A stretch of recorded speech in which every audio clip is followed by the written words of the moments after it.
अस्सलाम वालेकुम। Asia 41 news के साथ मैं हूं आपकी मेज़बान मुतलबा यूसुफ।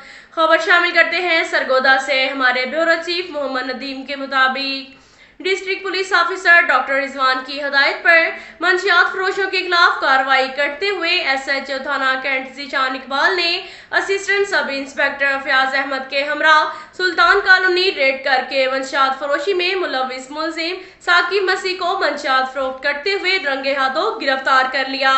गिरफ्तार मुलजिम के कब्जा से चर्स 1 किलो 250 ग्राम और शराब 78 लीटर बरामद करके इसके खिलाफ मंशियात फरोशी की दफात के तहत मुकदमा दर्ज कर लिया गया। इस मौका पर SHO ज़ीशान इकबाल का कहना था कि समाज दुश्मन अनासर के खिलाफ कार्रवाइयों का सिलसिला जारी रहेगा। इसके साथ साथ एक और खबर शामिल करते हैं सरगोदा से। हमारे ब्यूरो चीफ मोहम्मद नदीम के मुताबिक शहबाज शरीफ के वजीर आजम पाकिस्तान बनने की खुशी में सरगोदा में MNA हामिद हमीद के ज़रिए सरपरस्ती एक रैली निकाली गई, जिसमें जदीद असला की नुमाइश और फायरिंग की गई। इस मौका पर पुलिस खामोश तमाशाई बनी रही।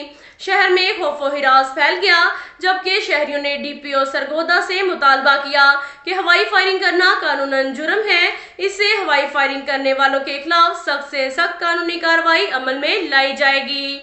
अब तक के लिए इतना ही काफी है। मिलते हैं अगले बुलेटिन में, हमारे साथ रहिएगा। अल्लाह।